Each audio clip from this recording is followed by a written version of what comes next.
Yep. My name is Akindele Opola. I'm the one that is going to be facilitating the webinar today. I welcome each and every one of us to tonight's um, webinar. I'm going to be sharing from my own practical experience. I'm an investor. I'm not a lawyer. I'm not an accountant, but I'm an investor. I'm a real estate investment investor.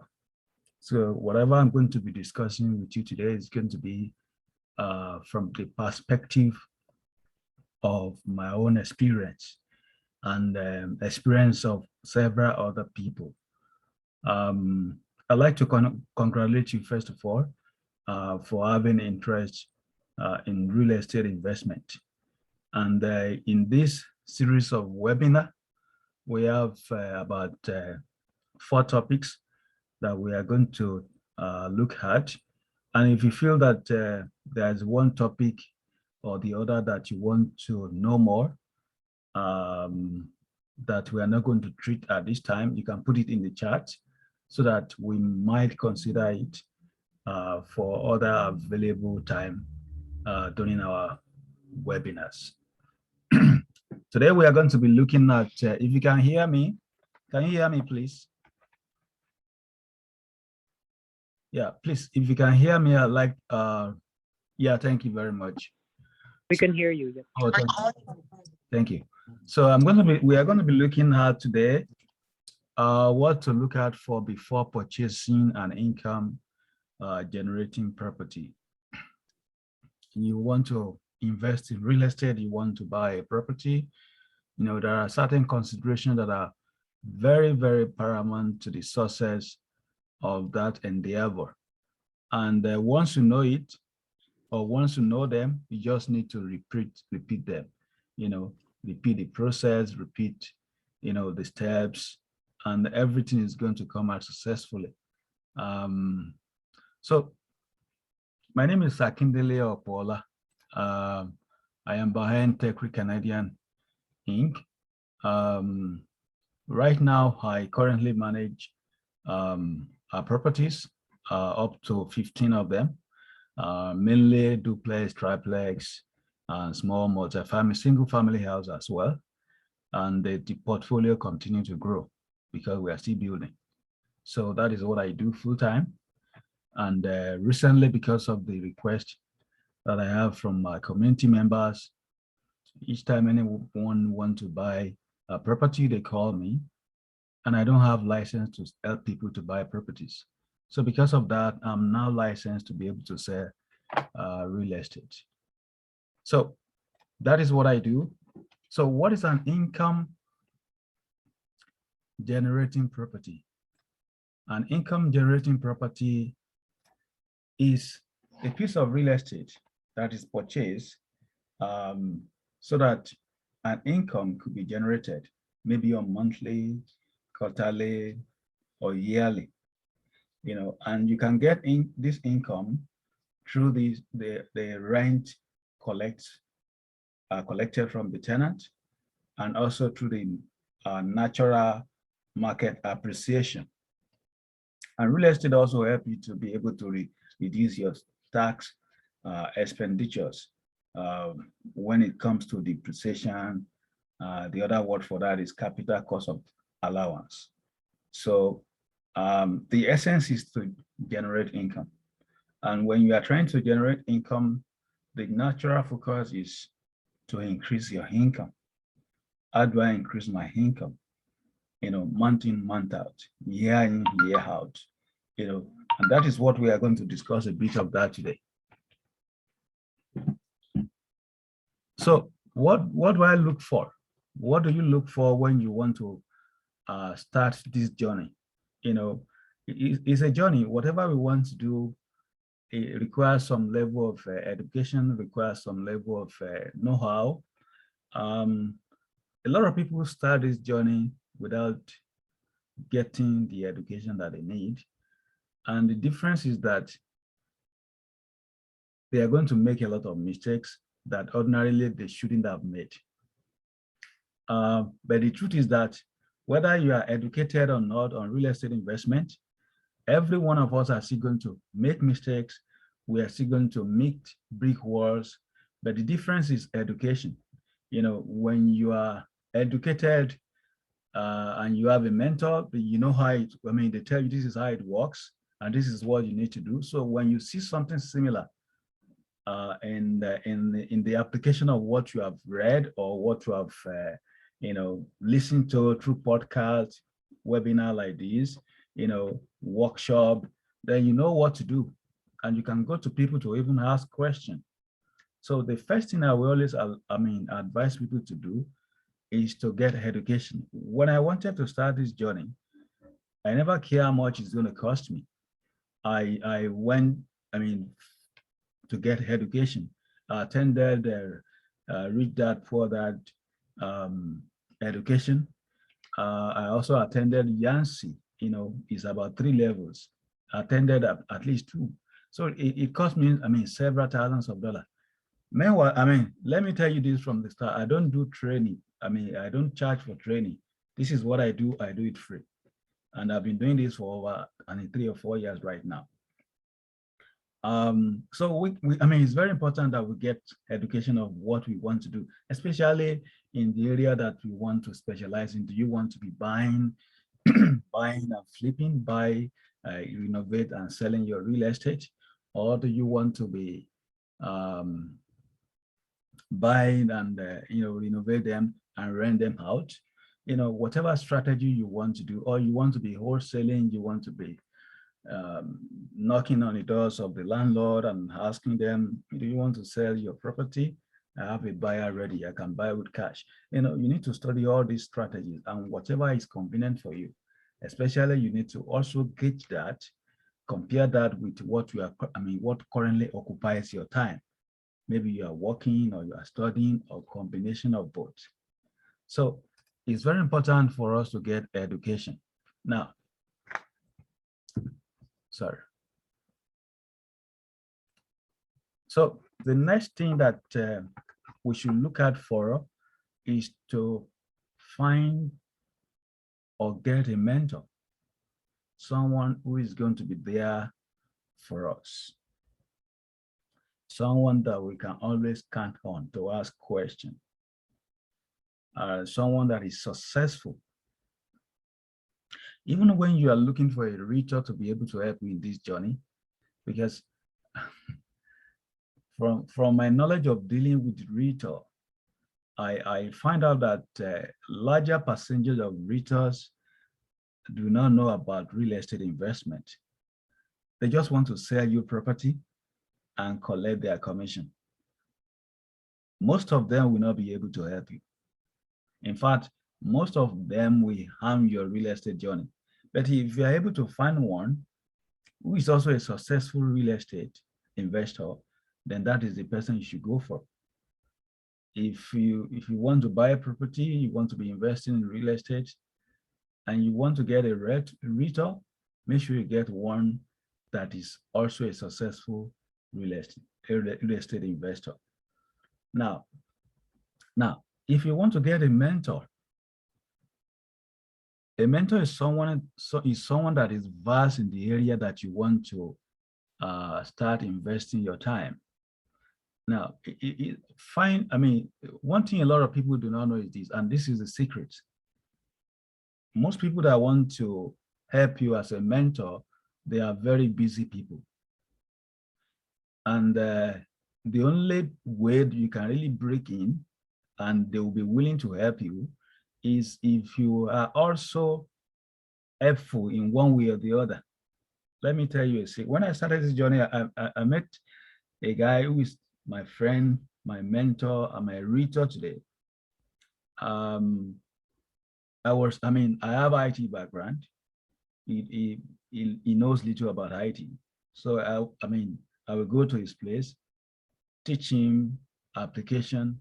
Currently, I'm teaching him how to use Zoom, how to use, because DocuSign application that you can sign, documents online, because recently the Security Exchange is allowing some document to be signed that way.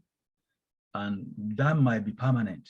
So a lot of them that are not, familiar with the use of those applications, look for help. So if you want to get help, by the way, this program is going to be 1 hour, and I don't intend to spend more than that. So if you have a question as I'm going, please, you can put it in the chat. Then when we come back, we'll look at the question, then we go from there.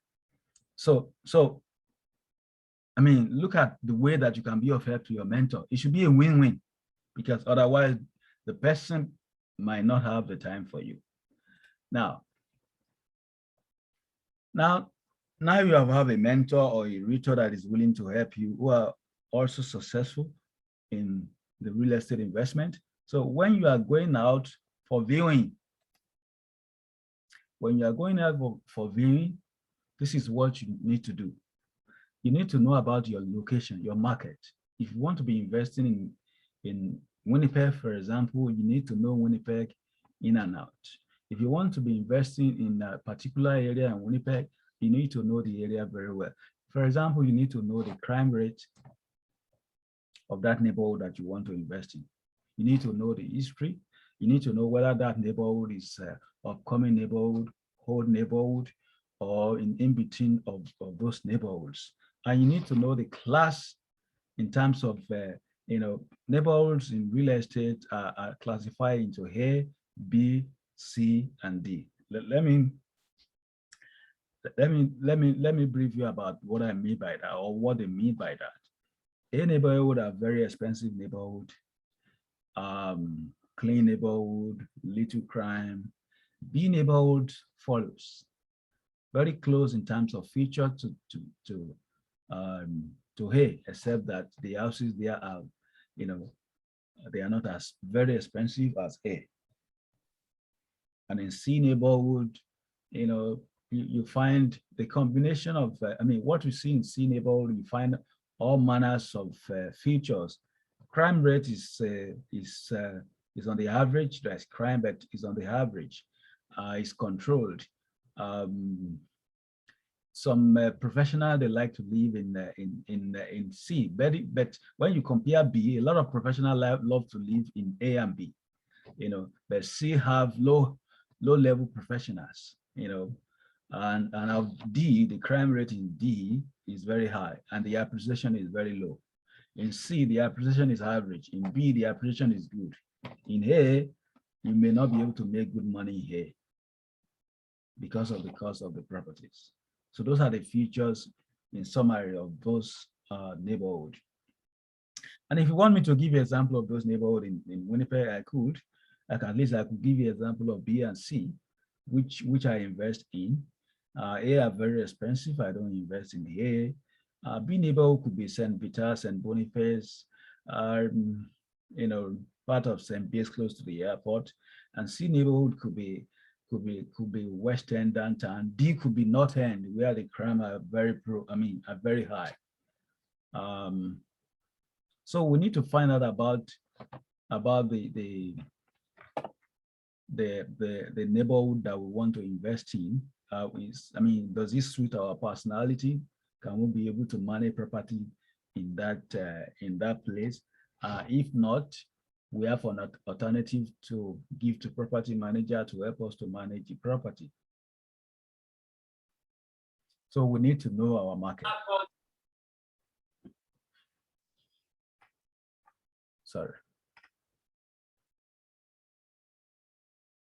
So it's always good to look for emerging neighborhood. Emerging neighborhood help us to be able to maximize our profits. Sometimes location determines the return on investment. And that is why, in fact, most of the time, not sometimes, and that is why it's very good for us to be able to know the neighborhood that we are investing in. Emerging neighborhood could be neighborhood that new houses are springing up among the old houses. That is, it means that that neighborhood is emerging, something is coming out of it.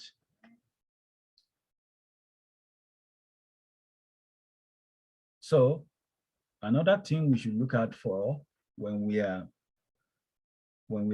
viewing the property that we want to buy when they are taking us to those properties, on when we are invited by the landlord who is likely going to sell, or when we knock on the door who wants to sell, is to be able to run the numbers. Real estate is about numbers, it's about does the number works? And this is how the number works in brief. It's about how much is going to be the total expense every month, month in, month out of this property. How much is going to cost me?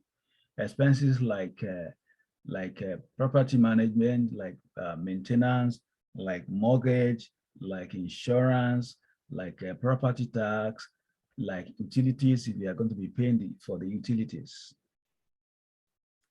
and some other expenses. Then what is going to be the gross income? Gross income could come in form of rent from the tenant, could come in form of parking, could come from also laundry, maybe coin operated laundry, could come in, by renting out storage. So when we look at the total income, minus the total expenses, what is going to be the cash flow? So we need to run this number of every property that we may likely invest in. It's also good to be familiar with the rule of thumb. Rule of thumbs are just a rule of thumb in the sense that they are a guide, they are not firm. It's always good to run a detailed analysis. Detailed analysis is like what I wrote here. What is likely going to be the vacancy rate in that neighborhood? How much does a property manager collect? Which is range from 18 to 15% depending on the property. The maintenance. If toilet breaks today, tomorrow the laundry is having issue. Those are little maintenance. The capex is big project, capital expenditure. In 5 years, we want to change the flooring. In 20 years, we want to change the roofing. We want to change the shingle.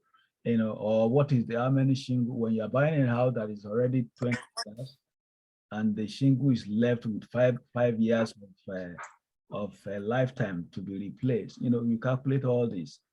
So even though the capital expenses is not every month, and yet it's not every month, but you make reservation for it, because when it's going to come, you will have no alternative than to do it.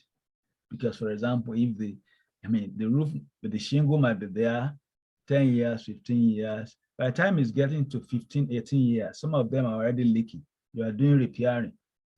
And maybe in 20 years, the repairing is not working again. You just have to replace everything. Because it is, the cost of even repairing is now almost what you are going to use to replace everything. So then the mortgage, of course, you pay mortgage every month. The property tax, you have to pay property tax. Maybe you want to do it a monthly basis or you want to do it yearly. And of course, insurance, you have to do fire insurance. Those are compulsory expenses that you have to make. And if you buy a property that you have to be paying for the utilities, well, you have to make consideration for all that. And you look at the gross income. For example, if the gross income is maybe 1,000 per month and the total expenses is 800, it means that the cash flow every month for you every month is going to be 200 on that property. So this is a very key thing that we need to familiarize ourselves in. And maybe in the future webinar, we may do something on analyzing a property, and we will take 2 or 3 examples to be able to work it out by ourselves. So number 5, another thing to look out for when you want to acquire income generating property is for you to look for a discounted selling price. Few people believe that whatever they list a property for, what you can get it. There are several ways. Let me tell us that there are several ways by which we can actually buy a property. You don't necessarily have to buy a property that is listed on the MLS. You can buy a property directly from the landlord. You can buy a property from auction. You can buy a property from a wholesaler who is going to assign it to you. And of course, you can buy a property from that is listed on the MLS to a realtor. So, but when you are buying a property, that is the time you are making money. And because it is the time you are making money, it is good to buy a property that is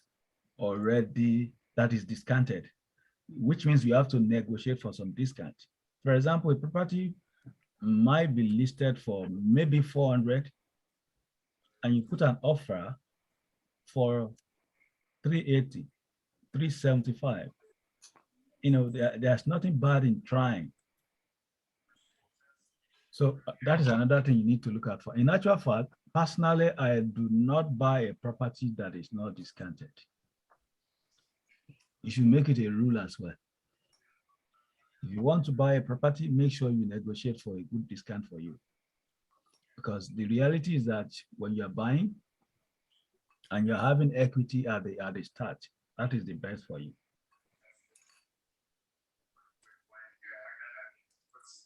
Now, number 6 is very important, and I would like us to listen very well. Because real estate investment is about the value that you can bring to the table. It's about the value that you can add to the property. By adding value to the property, you are trying to increase the appreciation. You are trying to do a first appreciation. You are also trying to increase your income if you are going to rent the property out. So in terms of improvement, when you visit, I visited a property which my wife and I have owned now for about 6 years. When I visited, it is a duplex, 2-bedroom downstairs and a 2-bedroom upstairs. So I look at it and I saw space that I could make extra bedroom, because that space was actually for, as a porch. And I saw the location of the porch. It is not necessary where it is located. And I renovated it and made it a legal room. Windows, big enough for a room, and closet. And I bought a property as a duplex. Recently, I converted a property bought as a duplex. I converted it into a triplex. I applied to the city, got all the paper. It took time. It's a lot of effort. But today it's a triplex. It's a legal triplex. So when you look at a property, you look at what you can do to it to improve it. You may find out that some 2 bedrooms have more space than some 3 bedrooms. Some 2 bedrooms, they're about 1,000 square feet. That is the space for a standard 3-bedroom. Because additional bedroom can earn you income ranging from 200 to 500, depending on the condition of the property, depending on the location of the property.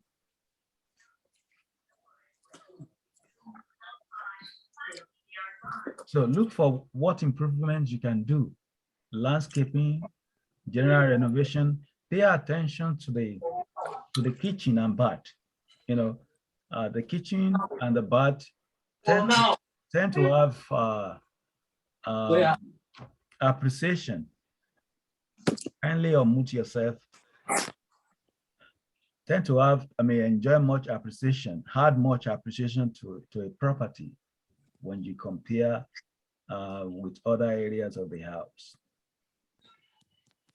And we also need to tell ourselves that we should not over rehab the property. I found some people, they add some luxury to houses, and when they want to sell, they believe those luxury. We add a lot of value, that is unnecessary. And unfortunately, a lot of them will not be able to sell because of those luxury that they had to the property. However, if you improve your property, you're doing a forced appreciation, and it can command higher rent. If you, converting the two duplex that I converted into a triplex legally, commanded close to 800 extra income. It costs a lot of money, but over the years, I'm going to recoup the investment. Buying a single family house and there's space in the basement, you could do a legal secondary suite. And technically that is going to be a duplex. So instead of one family paying 1,500, if I want to buy a single family house today, I look for something that I'll be able to do additional secondary suite.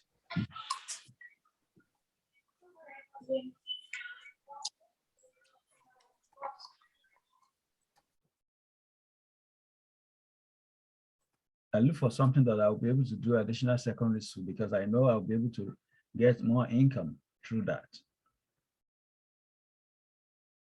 And at the same time, I'm trying to do a forced appreciation on the property by improving it and increasing the value. Then another thing you should also look out for is low maintenance. Low maintenance will lead to low expenses at the end of the month. For example, if you have a duplex that is legal, you can apply for extra meter, but it will require extra hydrometer. It will require some electrical work to be able to wire the switch differently. But the bill at the end of the month will be passed to the tenant. What I've observed in this business is the fact that if a tenant are not paying the bills, they are always very excessive. They can forget to turn off the water. They can forget iron and go to work. When they plug the iron and go to work, they can forget their stove while the stove was not, turned off. But if they're paying the bill by themselves, they remember to do everything right. So I try as much as possible. The duplex that I converted to triplex actually they were sharing. I was paying for all the water, and I was paying sometimes 800 in 3 months. But now they pay for all that. Is their problem. So you try low maintenance. How do I remove the maintenance off my neck? How do I reduce the bill every month? And in a situation where I don't have the money to be able to share, to be able to do electrical work for both suites independently, I share the bills between tenants. All I need to do is to put that as a clause in their lease agreement that I signed with them. For example, in the rental property I have at St. Boniface, the square footage is what I did was to calculate the square footage of the main floor versus the upper floor. I randomized one to 40% of the total square footage of the other one is 60%. So the one pays the 40% of the hydro bill, the other pays 60% of the hydro bill. So I try to reduce the expenses. That is very, very important.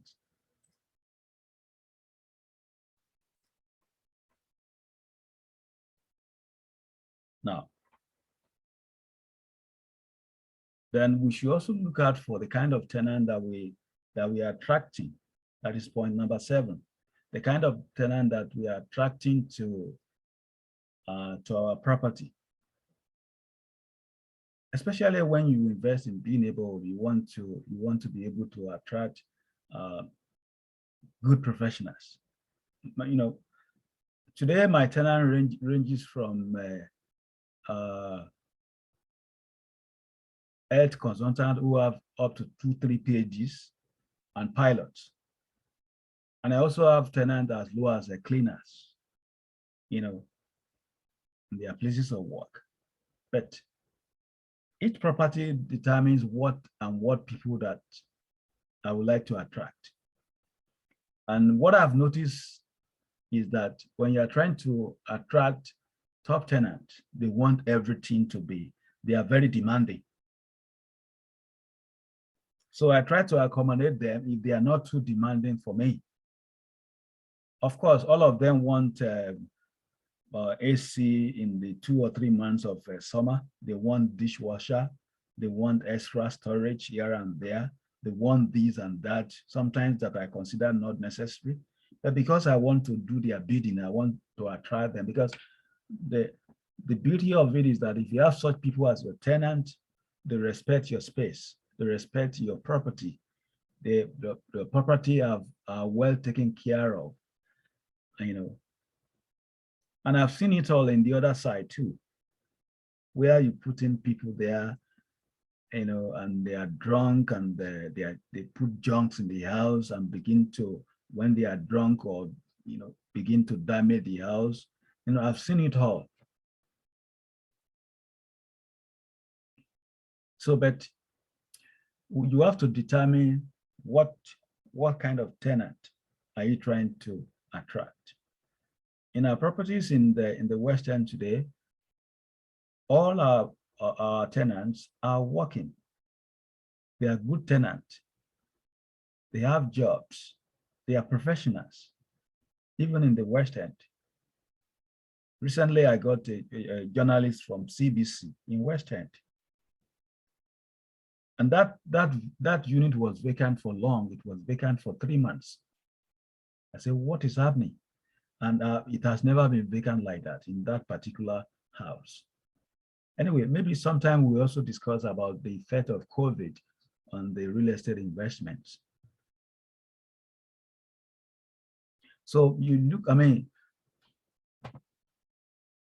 if think of the tenant you are trying to attract to your property, then you have to mold that property, mold and shape that property that way in terms of how clean the property should be, how presentable the property should be,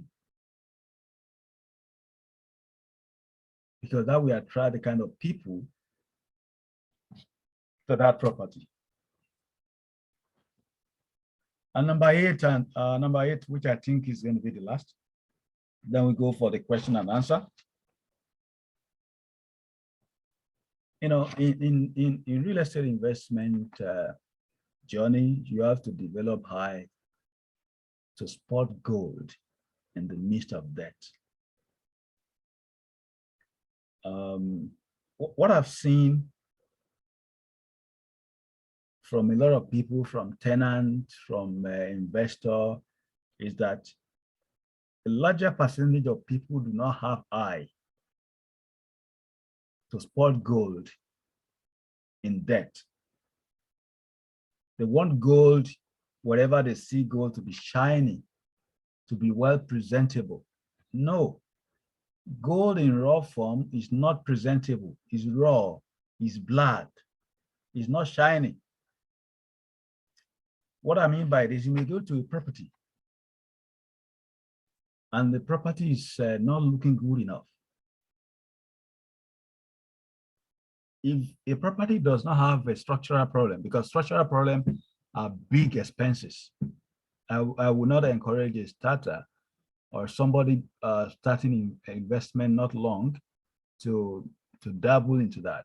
It consumes a lot of money. But if it doesn't have structural problem, is in a good location, but is not looking good. In a good location, but the property itself is not looking good, then this is what you need to do. You need to consider, what do I do to make this property good, to make it presentable, to make it attract the kind of tenant that I want? That is 1, 2. How much is it going to cost me? Oh, the toilet is not looking good, it's dirty. or the floor is bad, even how much is that going to cost me? The kitchen is not good. The windows need to be changed. Everything looks dirty. What you need to bring your contractor. This property, I like the location. Does he have a structural problem? No. Okay, how much will it cost me to be able to change it, to attract this kind of tenant that I want, to be able to generate this kind of income? Bring contractor one, contractor two. This is how much it's going to cost me. So when you are negotiating for the price, you'll be able to bring that into it. Okay, this property, I'm going to get it for. When we got the property for the one in St. Boniface, it wasn't looking good. But it's on a double lot. In actual fact, before it got to my turn, the person that was supposed to buy it, couldn't go further in the transaction. Then I said I wanted it. We got it for 260. Duplex in St. Boniface on double lot for 260. It was gold. And what happened? Because the landlord thought that the basement is leaking. It was leaking really, but they never knew where the problem was. They thought it was a structural problem. I look at it, it wasn't a structural problem. Water was coming from behind the wall of water from the roof was coming down directly into the basement, coming down through the foundation and into the basement. And there was open joint. There was a joint between the staircase to the basement of the entrance and into the foundation. So it opens a little bit and the water was coming from there and everybody was running away. You know what I did? I did it myself. I mixed cement and concrete myself. I called my friend Busari, maybe he's on the line now. We went there together, we filled it with concrete. And that was the end. Tenant called me after, during the rainy season that problem is no more. They don't have that kind of problem before. So look at what you can do to make it better.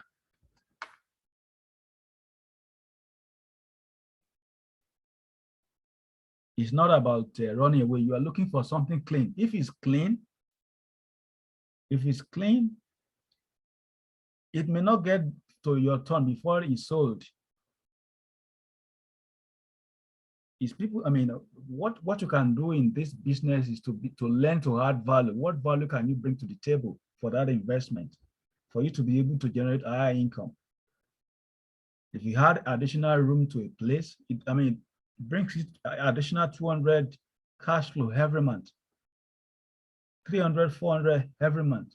Additional suite to a place, maybe additional 800, 900, 1,000 every month.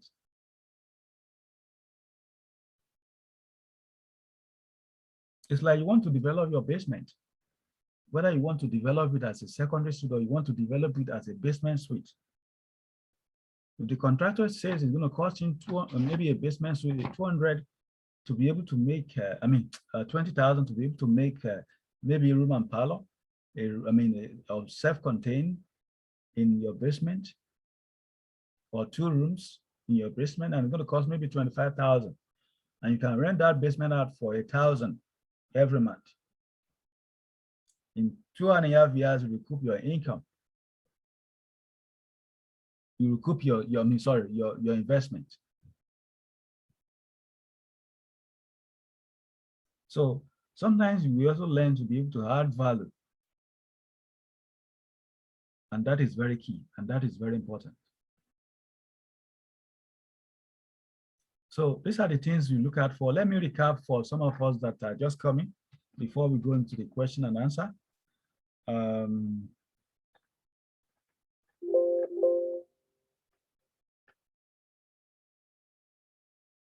So you look, you have to get some education. When you want to do real estate investment, it's good to get some education, like what you are getting right now. You have a lot of podcasts, a lot of network group that you can join, online, offline in Winnipeg. COVID has not made us to be able to join physically again for almost 2 years now. So get someone to help you, get a mentor, or you get a realtor who is successful as a real estate investor himself. Do not get a realtor who doesn't invest in real estate. Most of them are just there to get your commission. They are not going to help you. I'm sorry. And three, you need to get to know the location of where you are investing in. Real estate is about location, the crime rate of the location you want to invest, the class of people that are living there. Is it B or A or C or D neighborhood? Then you need to run your numbers on all the properties that you are trying to purchase, because it's about getting the right property for the right price. You don't want to buy a liability. Real estate, a property can be a liability. There are two people that invest in real estate, really. Some people, they make their money somewhere, and they know that real estate is a way to keep their money. So they dump the money on real estate. They don't care how much it's been sold for. They just buy, and they begin to pour money every month. As a real estate investor, you don't do that. You look for a property that is going to make you money. You run your number right. What is the percentage of vacancy in this place? The property management, how much it's going to cost me, except you want to manage by yourself. Maintenance, CapEx, capital expenditure. What do I need to change? Windows, roof. When am I going to do that? The mortgage, the property tax, the insurance, the utilities, and if you are going to pay. And always get your property at a discount price. You are making money when you are buying. That is very important. That is key.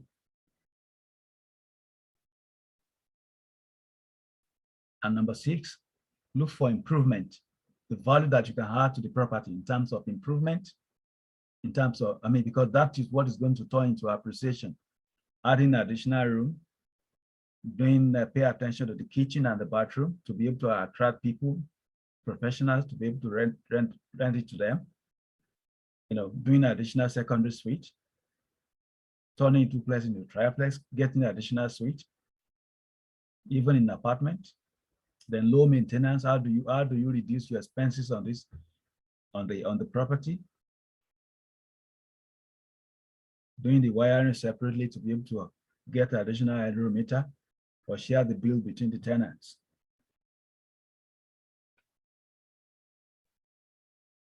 Number 7, you have to determine what kind of tenant you want to attract to your property. That is very crucial.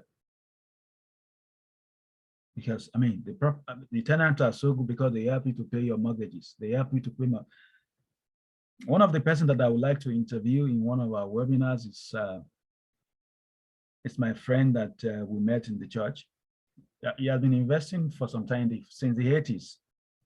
He's not investing again, he's retired. He bought a lot of properties in St. Boniface and St. Norbert. And when I did ask him how much they were selling those property for, he said between 22,000 to 25,000 in St. Norbert. Most of those properties today are between 250 and 300. And I told him, how is your tenant doing? He said, good. He said, he's having one of them that have been there for more than 22 years. So which means that tenant has practically helped him to be able to pay for all his mortgages in that house. So we also like to treat them very well. It's a win-win.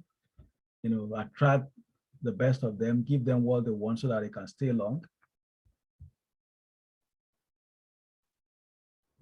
Then we need to also develop high to spot potential gold in debt. When you invest in real estate, and that is the quality that a lot of people do not have. But you know what? We are always very teachable. We are teachable. When we see gold in its natural state, nobody will really appreciate it. It is when gold is put into the fire and is burned to the right temperature, then it is then that it comes out clean, shiny. So we need to develop high to spot gold in debt to spoil the right property, even when it's not in good condition, when it's dirty. You know, some people are put off just by ordinary floor. Flooring that will take me 5,000 to replace the entire suite and more. And I can easily discount that and discuss that with the seller. So these are the things I like to discuss with you today. And now we can go to the question and answer.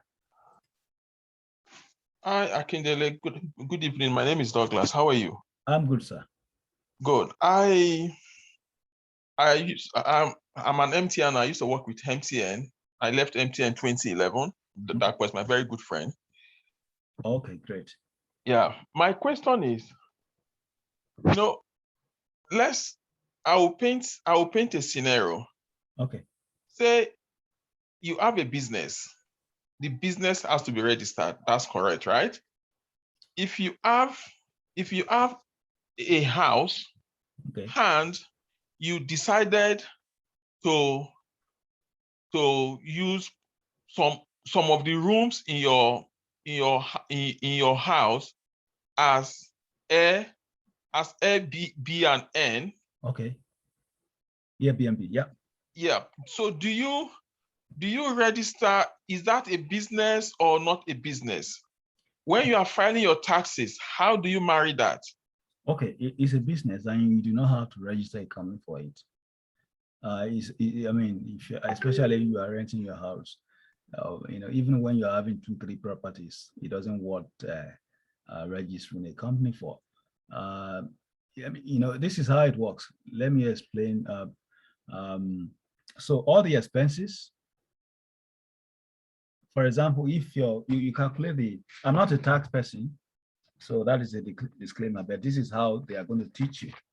When let's say your mortgage is for simple calculation, your mortgage is 1,000, and the place you are using for the Airbnb, maybe 2 rooms in your basement. What is the square footage of that compared with the entire house?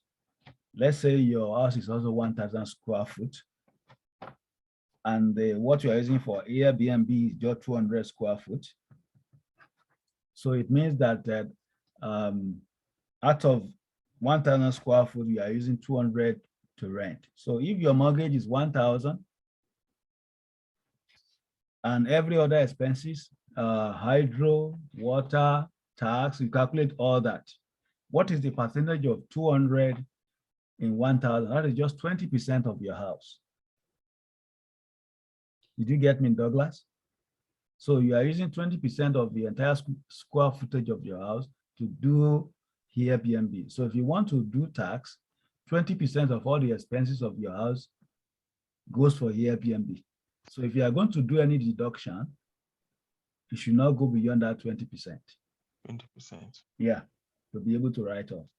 So if your mortgage is 1,000, 200 out of it is for business, because you are using 200 square foot out of for Airbnb. So you can write off that from your tax. Okay.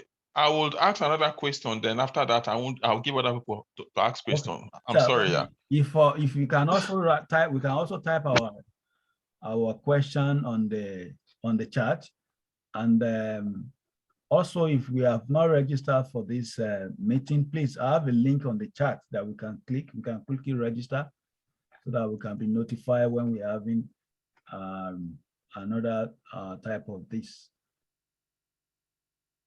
Any other question? Am I seeing any hands open up? Let me try to look at that. Okay, my question is, if during this COVID era, okay, the prices of houses has gone up. Benny, yeah. The interest rate has dropped, right? The interest rate is low. Yeah. Is it advisable for someone to go on flexible interest rate or fixed? That's one. Then secondly, is this the best time for you to sell your old house and move to a newer house? Okay, as for the interest rate, that is the making of the government in order to allow the economy to continue to roll, because real estate is a major determinant of how the economy performs. So the Bank of Canada, through government, internationally make the interest rate to be low. However, that has also helped for the boom in the real estate. Let me say this, as a real estate investor, you can buy at any time, not whether the market is booming or not. And of course, you can also sell at any time, whether the market is booming or not, but you have your own determining factors. For example, I cannot compete with people who just want to buy because the interest rate is low. Mine is about the numbers. Does the number work for me? Am I going to make money? So if I'm not going to make money in it, I'm not going to buy. I'm not dumping money there because I made money in other businesses and I'm coming to dump it in real estate. I'm a real estate entrepreneur. This is what I do full time. So I want to make money there. So then if it's going to make me money, yes, I buy, whether the market is good or not. And should I sell to be able to buy? You know, one thing we should be careful about is when it is crazy that people are buying or people are selling, one has to be careful. Yeah, because that shouldn't be the determinant of, for example, someone told me as well that they want to sell his property, and we sat down together and we analyzed it. That how much is your equity in this house? Now you think you are going to make after you sell it?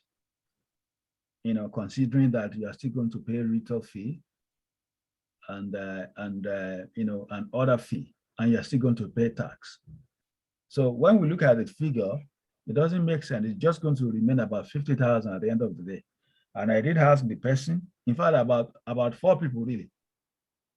And I asked them, can you, if you want to buy another renter, can you buy the kind of house that you are selling back to bring you income?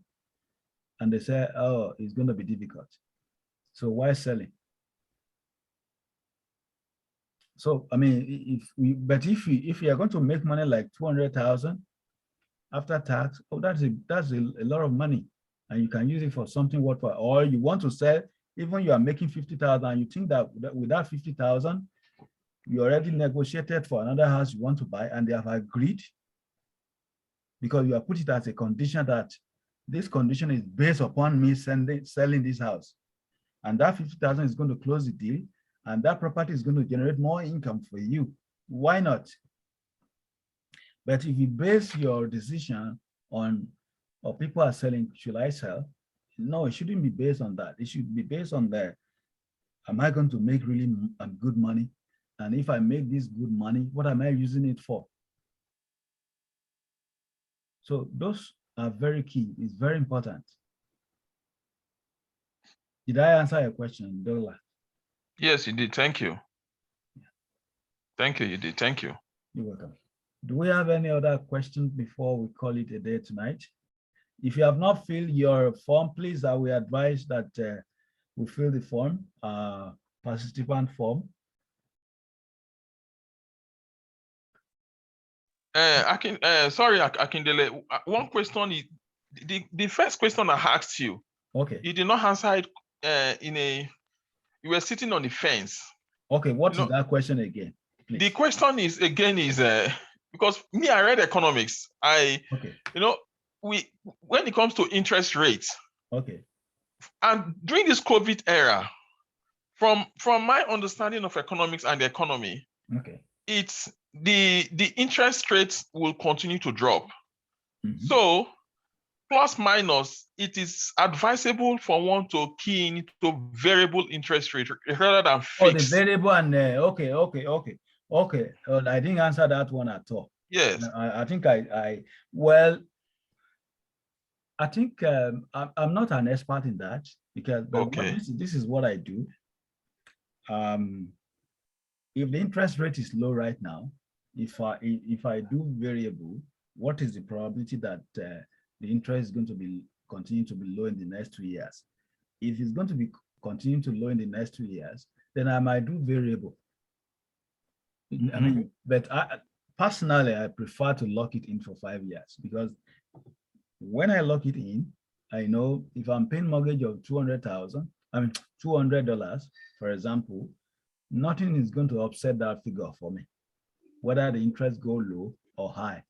But I tell you, a lot of experts that I've heard about from them, I don't do that. Most of them go for the variable. I do not do variable most of my mortgages. But Okay.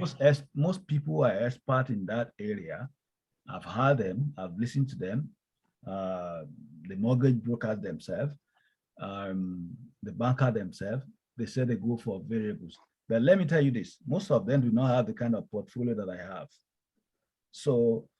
But for me, I want to see something consistent. If I'm paying 200, I want to pay that 200 for the next 5 years. Sure. And no, I'm going to base my calculation, my programming, my planning on that 200 by that particular house in the next 5 years. I don't want something to upset it. And at the same time, I give them a lot of respect, those experts, because I mean, I see that most people that work in the bank, mortgage broker, they prefer that variables, but they are not in the same league as an entrepreneur as me, because most of them have a couple of, properties. That is the only difference I see. But in terms of whether it pays, well, the expert, that is what a lot of them decide to do. But I don't have the luxury to be able to do the same thing with them. Okay. Then another question I have, how would you differentiate the COVID era and the Madoff era? You know, during the Madoff era, there was a crash in mortgage prices. Are you referring to 2008? Do you call that model? Yeah. Model? Although it happened in the US though. Yeah. Well, I think this is going to be different, especially we're in Canada. You know, even at that, what happened in the US did not affect so much Canada because there was a lot of crash in the US. Property of $1 million is now being sold for 200, 300. Property of 300 is now being sold for 50,000, 30,000. That never happened in Winnipeg. You know, one of the key things we need to understand in real estate investment is your location, your market. Okay. The market. Yeah. For example, Winnipeg market for the past 100 years has never crashed. 100 years. So we have the data. I mean, but if you look at a market like Alberta, where oil prices control what happens, there's a lot of up and down compared with Winnipeg. So one of the key things that we have to know when you are trying to invest in real estate is to understand the area, the neighborhood, the market, the city that you want to be putting your money in. You know, we do not enjoy much appreciation in Winnipeg. The average appreciation maybe 3 to 5% every year, except last year and this year it has been more than 8%. Some people say it's 10% according to their data, you know, because of COVID and things like that. But when you look at it historically, you project 3 to 5%. So we don't have much appreciation like what is being enjoyed in Ontario, where you can buy a property 1 million today, and in 3 years they say you can double it. No. Winnipeg market is never like that. And that is why it's very essential for an investor here to buy at a discounted price, so that you know you have some appreciation, you have some equity at the time that you are buying the property.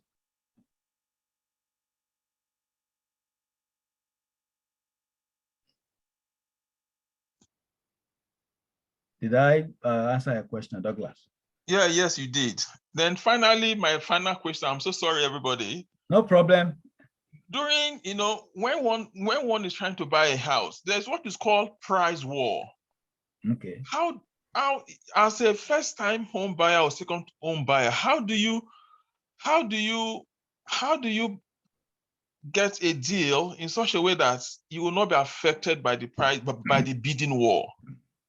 Because the bidding war, the house will be sold to the highest bidder, so to speak, right? When the war starts, the bidding war starts, you can't get a deal. Forget about getting a deal. You can only get a deal before the bidding war starts.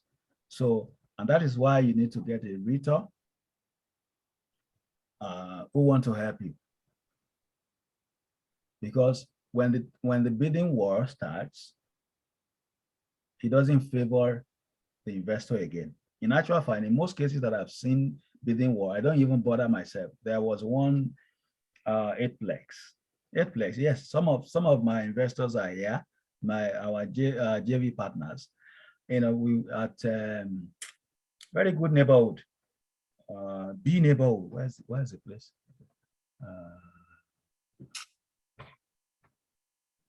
It's close to Osborne area, but they call it a particular name. Now, eightplex. We went to see it. We look at the unit. I look at the improvement that we can do to increase the rent, And that day, we met a lot of people there, coming and going, looking at it. And I said, this is a war. I don't involve myself in such, because they are going to buy at a ridiculous price that is not going to make an investor money. But if you get a realtor who has called you and said this is available, before it goes to the market, they can tell you this is available right now before it goes to MLS. They can help you with that. So that is the only way, because if it gets to the bidding war, there's no way anybody can make money. So the best bet is to get someone to help you. I mean, a realtor to help, or a mentor, or you yourself do the legwork by knocking on doors, or getting someone to help you like a realtor. But bidding war, nobody wins a bidding war. Only people who want to live in the house. It's not profitable for an investor. Okay. Thank you. You're welcome. Do we have any other question today? Question, comment, or observation, or some clarification? Yeah, I'd like to thank you once again for taking time for coming to this webinar. We are going to continue with this, and next week I'm going to be introducing the program my company is trying to do towards taking advantage of real estate opportunity in Manitoba. Until then, bye for now. God bless you. Thank you so much. I appreciate you. Thank you. Good night, sir. Thank you. Bye. Thank you so much. Bye. Thank you, Dakoya. Yeah, Douglas. Good night. Thank you. You're welcome, Martinuke. God bless. You too. Bye. Thank you. Thank you.